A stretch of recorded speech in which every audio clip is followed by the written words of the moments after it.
بسم اللہ الرحمن الرحیم۔ السلام علیکم۔ آج ہم بات کریں گے حضرت سلمہ بن اکوع رضی اللہ تعالیٰ عنہ کی۔ غابہ مدینہ سے 4 میل دور ایک آبادی ہے، وہاں پر نبی صلی اللہ علیہ وسلم کے اونٹ چرا کرتے تھے۔ کافروں نے ان اونٹوں کو لوٹ لیا اور چرواہے کو قتل کر دیا۔ ایک بچے سلمہ بن اکوع نے انہیں دیکھ لیا۔ سلمہ بن اکوع پہلے مدینے کی طرف گئے، پہاڑی پر چڑھ کر مدینے والوں کو بتایا کہ کافروں نے غابہ میں نبی صلی اللہ علیہ وسلم کے اونٹ لوٹ لیے ہیں، اور پھر وہ لٹیروں کی طرف دوڑے، یہاں تک کہ ان کے قریب پہنچ گئے اور اتنے تیر برسائے کہ وہ بڑا مجمع سمجھ کر گھبرا گئے۔ حضرت سلمہ بن اکوع رضی اللہ تعالیٰ عنہ خود تنہا تھے اور پیدل بھی تھے، اس لیے جب کوئی گھوڑا پیچھا کرتا تو کسی درخت کی آڑ میں چھپ جاتے اور آڑ میں سے اس گھوڑے کو تیر مارتے، جس سے وہ زخمی ہو جاتا اور اس خیال سے واپس جاتا کہ گھوڑا گر گیا تو میں پکڑا جاؤں گا۔ حضرت سلمہ رضی اللہ تعالیٰ عنہ کہتے ہیں کہ وہ بھاگتے رہے اور میں پیچھا کرتا رہا، حتیٰ کہ جتنے اونٹ انہوں نے نبی صلی اللہ علیہ وسلم کے لوٹے تھے وہ میرے پیچھے ہو گئے۔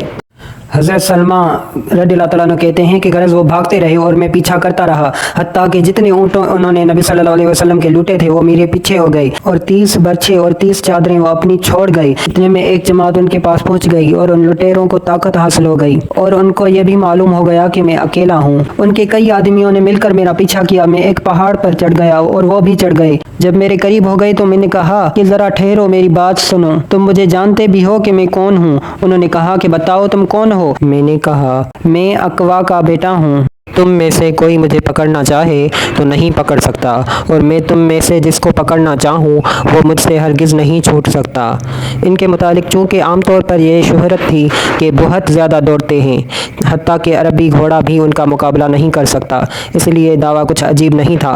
سلمہ رضی اللہ تعالیٰ عنہ کہتے ہیں کہ میں اس طرح ان سے بات چیت کرتا رہا، اور میرا مقصد یہ تھا کہ کافروں کے پاس تو مدد کے لیے جماعت آ گئی ہے، مسلمانوں کی طرف سے میری مدد بھی آ جائے، کہ میں بھی مدینے میں اعلان کر کے آیا تھا۔ میں ان سے اسی طرح بات کرتا رہا اور درختوں کے درمیان سے مدینے کی طرف بھی دیکھتا رہا کہ مجھے ایک جماعت گھوڑے سواروں کی دوڑتی ہوئی نظر آئی۔ حضرت ابو قتادہ رضی اللہ تعالیٰ عنہ اور کچھ صحابہ میری مدد کے لیے آ گئے تھے۔ ان میں سے ایک نے ابو قتادہ رضی اللہ تعالیٰ عنہ کے گھوڑے کے پاؤں پر حملہ کیا، جس سے وہ گرے، اور گرتے ہوئے انہوں نے حملہ کرنے والے کو تلوار سے قتل کر دیا، اور ابو قتادہ رضی اللہ تعالیٰ عنہ اس گھوڑے پر سوار ہو گئے۔ اسی طرح کافروں کو ناکامی ہوئی اور وہ ناکام ہی لوٹ گئے۔